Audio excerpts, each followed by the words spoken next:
So, Tracey and Andrew, this is it. I've known you for about 9 years. For about 9 years, give or take. And this is it. This is the day that we've been called into and that we've been moving towards for all that time. For you, it's even bigger than that.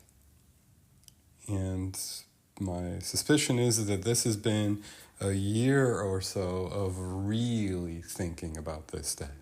That it's been on your mind basically nonstop. And it's true, there are things that will happen today that you will always talk about, that you will never forget. This will always be part of your story and part of who you are. It is a big day. It is June 1st, 2024. And out of all of that, my words for the next few minutes are a small part of it.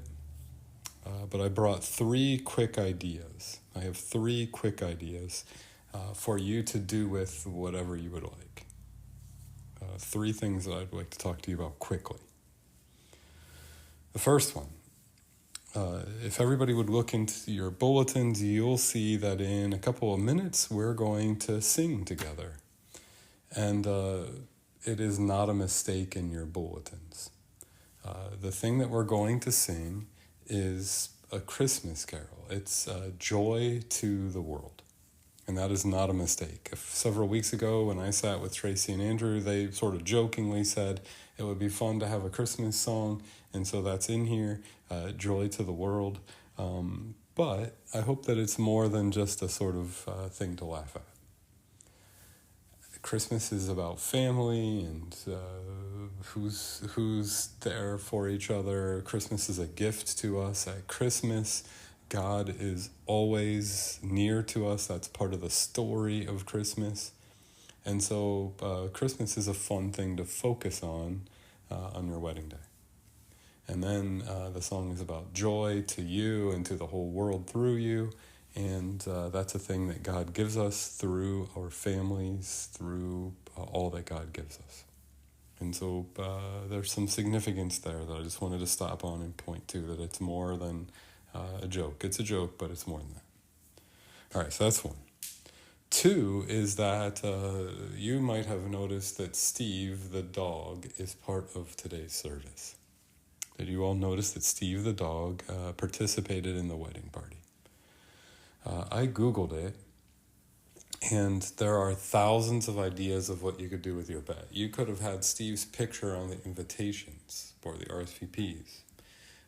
You could have a studio at the reception where people take a picture with Steve. Some ideas were like have your cats come in, and that seems out of control, but there are all sorts of ideas. You all talk about traveling. Tracey, your family, you talk about traveling. We could have made this a travel-themed Steve wedding. We could have made this about accounting. Like all the stuff could have looked like tax forms, like all the invitations. We could have done so many things here. And so the second thing is just that I think being married is about focusing on the present and on what is. Some of what you experience will be good, some of it will be bad. But the thing that kills and takes life from you and moves you off of who God is making you are these sort of oughts and ifs and all the other things you could have done. I just sort of put out there that living a life of gratitude and engaging with what is healthier and more of a gift than worrying about oughts and ifs. All right? So that's the second thing. And the third thing is just a quote that I always share at every wedding that I officiate at. And so you're going to get it too. This is the third thing. This is the final thing. Look around you. You know, you're in St. Stephen and you are gathered around by all of these people who know you and who care for you. I don't necessarily spend a lot of time in counseling with you ahead of today.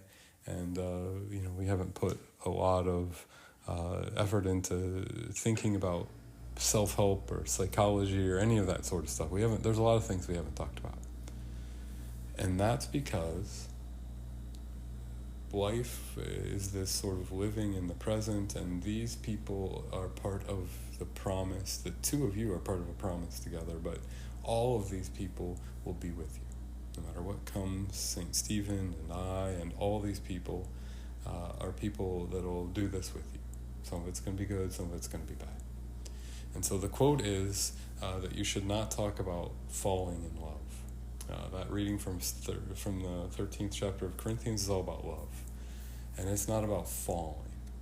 Right? You don't fall into being patient and kind.